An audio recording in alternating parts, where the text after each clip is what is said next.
तरह की कोई दिक्कत आई हो, मैं उपभोक्ताओं से इस परिस्थिति में संयम रखने की अपील भी करता हूं। और अगर कोई समस्या हो तो 1912 हमारा जो टोल फ्री नंबर है उस पर वो हमें संपर्क कर सकते हैं। हम उनकी त्वरित कार्रवाई करके उनकी मदद करेंगे। दूसरी बात, चूंकि मार्च का महीना है, राजस्व इकट्ठा करना हमारी बहुत बड़ी प्राथमिकता होती है। उसकी हमने समीक्षा किया। अभी तक का लगभग 70% हमारा राजस्व का संग्रह हुआ है, लेकिन अब अंतिम दिन चल रहे हैं मार्च के। इसलिए मैंने कहा है कि अभी से लेकर के 31 मार्च तक युद्ध स्तर पर इस कार्य को भी लिया जाए, बिलिंग का, सिस्टम का और राजस्व के संग्रह का। दूसरा, हमारे कुछ जो गर्मी का मौसम आ रहा है, हमारे बिजनेस प्लान के कई काम होते हैं, उनको जल्दी से लिया जाए, जल्दी से काम शुरू किया जाए। उसके लिए भी विभागीय जो कार्य हैं, चाहे ट्रांसफार्मर बदलने का काम हो, चाहे लाइनें बदलने का काम हो, अन्य कई हमारे बिजनेस प्लान के काम होते हैं। विशेष रूप से गर्मी के दृष्टिगत हमारा कंजम्पशन बढ़ता है, तो अवश्य उनको कर लेना चाहिए। उस पर भी हमने आज जोर दिया है।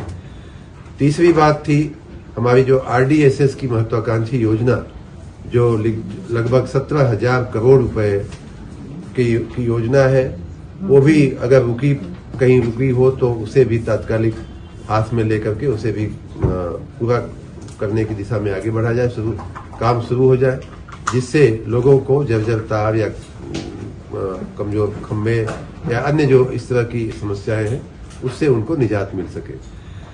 अंतिम बात जो रिव्यू में हमने रखा था वो था नगर निकायों के चुनाव आ रहे हैं और नगर निकायों की विद्युत व्यवस्था को सुधारने के लिए, ठीक करने के लिए, उसके इंफ्रास्ट्रक्चर को मजबूत करने के लिए हमने नगर विकास विभाग से लगभग 1,000 करोड़ रुपया हमने विद्युत विभाग को दिया है।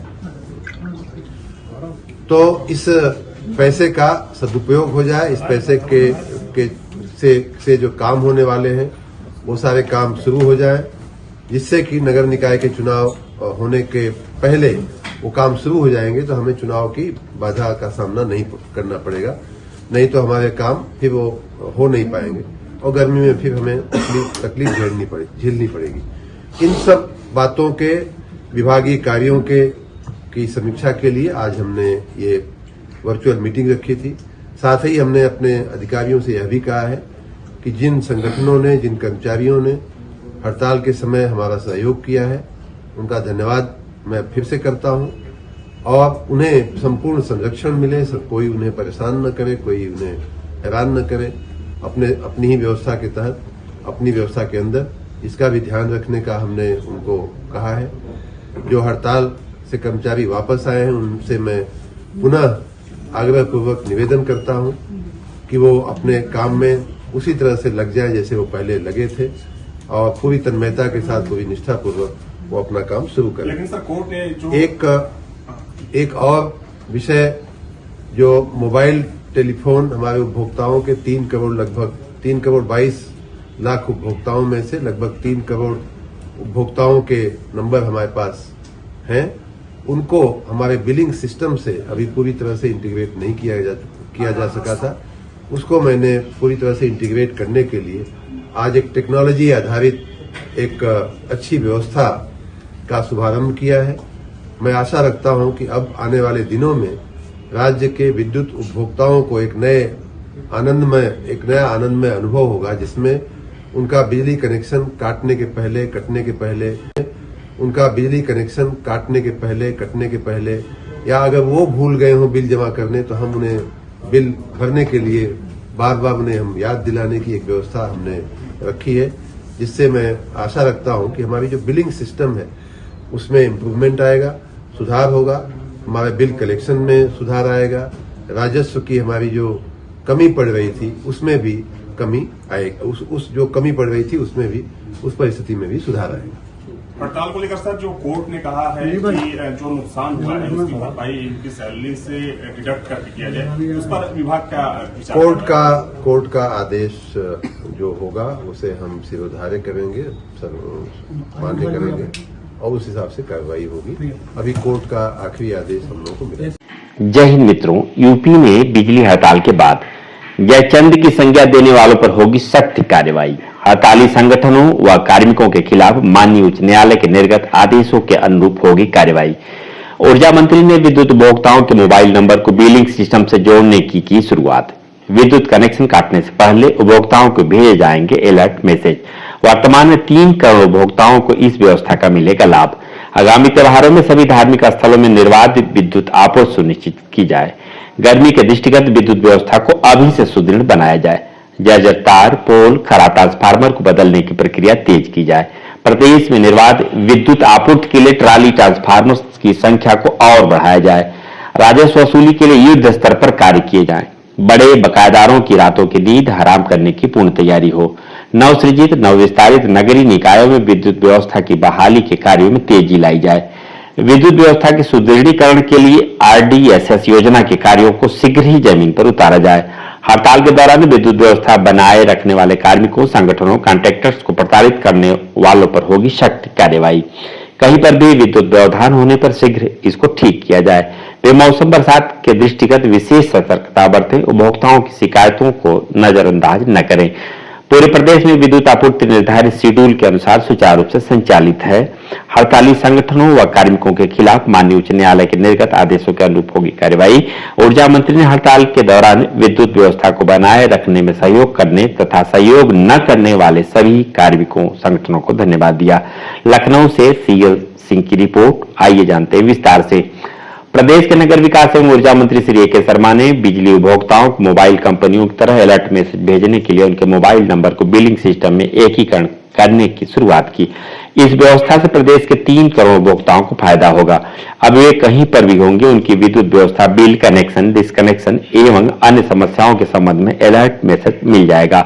ऊर्जा मंत्री ने उपभोक्ताओं के मोबाइल पर ड्यू डेट के पहले तथा ड्यू डेट के बाद 2 से 3 अलर्ट मैसेज भेजने कहा। अंतिम अलर्ट मैसेज भेजने के बाद बिल न जमा करने पर उपभोक्ता का कनेक्शन काट दिया जाए। किसी भी उपभोक्ता का बिल बनने पर शीघ्र ही उसको कम से कम 6 से 7 अलर्ट मैसेज जाए। ऊर्जा मंत्री श्री AK शर्मा ने शक्ति भवन में बिलिंग सिस्टम से मोबाइल नंबर को जोड़ने की शुरुआत की।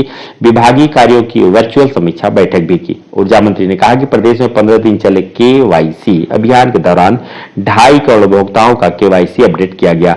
उपभोक्ताओं से संपर्क बनाने के लिए इस व्यवस्था को नीचे फील्ड पर उतारने के लिए इसे चालू करने को कहा। आगामी त्योहारों के मद्देनजर प्रदेश के सभी धार्मिक स्थलों में निर्बाध विद्युत आपूर्ति सुनिश्चित की जाए। इसमें कहीं पर भी ढिलाई न बरतें। जरा सा भी फाल्ट की सूचना पर तत्काल टीम भेजकर आपूर्ति ठीक कराएं। श्री AK शर्मा ने गर्मी के दृष्टिगत निर्बाध आपूर्ति के लिए विद्युत व्यवस्था को मजबूत बनाने, जर्जर तार, पोल, खराब ट्रांसफार्मर को बदलने की प्रक्रिया को तेज किया जाए। ट्रांसफार्मर का लोड और उसके आयल को निरंतर चेक किया जाए, जिससे ट्रांसफार्मर को जलने से बचाया जा सके। ऊर्जा मंत्री ने कहा कि विद्युत को निर्बाध आपूर्ति में सहायक ट्राली ट्रांसफार्मर की संख्या को और बढ़ाने को कहा, जिससे कि कहीं पर भी ट्रांसफार्मर फूंकने पर शीघ्र ट्राली ट्रांसफार्मर को स्थापित किया जा सके। प्रदेश में निकाय चुनाव शीघ्र ही शुरू होने वाले हैं। इस वजह से नवसृजित नवविस्तारित नगरीय निकायों में विद्युत व्यवस्था को बहाल करने के लिए शुरू किए गए कार्यों में तेजी लाए जाए। पैसे की कमी नहीं है। इसके लिए 1096 करोड़ रुपए दिए गए हैं। विद्युत व्यवस्था के सुदृढ़ीकरण हेतु संचालित RDSS स्कीम के कार्यों में तेजी लाने के निर्देश दिए, जिससे कि जनता को इसका शीघ्र ही लाभ मिले, प्रदेश की विद्युत व्यवस्था और व्यवस्थित हो सके। ऊर्जा मंत्री ने राजस्व वसूली के कार्यों में और तेजी लाने और कमर्शियल टीम को 24 घंटे कार्य में एक्टिव रखने को कहा। सभी डिस्कॉम में कमर्शियल सेंटर को 24 घंटे चालू रखने के निर्देश दिए। बड़े बकायेदारों से वसूली के लिए विशेष रूप से उनसे संपर्क करें और फोन करके रातों की उनकी नींद हराम करने की तैयारी करें। लाइन लॉस को कम करने और विद्युत चोरी रोकने के निरंतर प्रयास करने का। किसी भी सही उपभोक्ता को उत्पीड़न न किया जाए, फर्जी तरीके से भी किसी उपभोक्ता को न फंसाया जाए। विद्युत व्यवस्था को आसान एवं सहूलियत पूर्ण बनाने के लिए सभी विद्युत कर्मी ईमानदारी, लगन, निष्ठा, मेहनत से काम करें। उन्होंने मार्च महीने में मात्र 25% राजस्व वसूली पर नाराजगी व्यक्त की और कहा कि इस महीने के बाकी दिनों में मासिक की वसूली को पूरा करें। श्री AK शर्मा ने हड़ताल के दौरान हड़ताल का समर्थन करने और इसका विरोध करने वाले सभी कार्मिकों, संगठनों को धन्यवाद दिया है। ऊर्जा विभाग के अधिकारियों को भी हड़ताल के दौरान विद्युत व्यवस्था को बहाल रखने में उनके द्वारा दिन रात किए गए कार्यों की सराहना की और उन्हें धन्यवाद दिया। उन्होंने NTPC, Tata power, Bajaj, KESCO, Greno एवं अन्य संस्थान तथा कॉन्ट्रैक्टर द्वारा किए गए सहयोग की भी सराहना की और उन्हें धन्यवाद दिया। उन्होंने सख्त निर्देश भी दिए कि शिकायतें मिल रही कि जो कार्मिक संगठनों व ठेकेदारों से विद्युत आपूर्ति में सरकार का सहयोग किया है, उनके कार्यों का मजाक बनाया जा रहा है, उन्हें विभीषण और जयचंद की संज्ञा दी जा रही है, जानबूझकर उनका उत्पीड़न किया जा रहा है, उन्हें बेवजह फंसाया भी जा रहा है। ऐसे कार्मिकों, अधिकारियों एवं संगठनों के पदाधिकारियों को चिन्हित कर उनके खिलाफ सख्त कार्रवाई की जाएगी। हड़ताली कर्मियों व संगठनों को माननीय उच्च न्यायालय ने सख्त हिदायत दी है और ऐसे लोगों के खिलाफ माननीय न्यायालय के आदेशों के क्रम में ही अब कार्यवाही होगी। ऊर्जा मंत्री ने कहा कि पूरे प्रदेश के फीडर व उपकेंद्र मिलाकर कुल 32,000 छोटी बड़ी इकाइयां हैं जहां से विद्युत आपूर्ति की जाती है। हड़ताल के दौरान ज्यादा से ज्यादा ऐसी 400 यूनिटें ही बंद थी, जो कि पूरे प्रदेश के विद्युत व्यवधान का 1% से भी कम, मात्र 0.8% रही। उन्होंने कहा कि 19 मार्च को अपराह्न 3 बजे हड़ताल समाप्ति के बाद जहां कहीं भी विद्युत बाधित थी, वहां सभी जगह 10 घंटे में विद्युत आपूर्ति रात में ही बहाल करा दी गई थी। प्रदेश में बेमौसम बारिश, आंधी और ओलावृष्टि के कारण जहां कहीं पर भी विद्युत व्यवधान हुआ, उसे भी ठीक कराने की कोशिश की गई। वर्तमान में पूरे प्रदेश में विद्युत व्यवस्था निर्धारित शेड्यूल के अनुरूप सुचारू रूप से संचालित है। फिर भी कहीं पर भी खराब मौसम के चलते आपूर्ति में गड़बड़ी या फाल्ट आने की शिकायत हो तो पीड़ित उपभोक्ता शीघ्र ही टोल फ्री नंबर 1912 पर संपर्क करें। अधिकारी भी ऐसी शिकायतों को शीघ्र संज्ञान में लेकर तत्काल व्यवधान को समाप्त करें।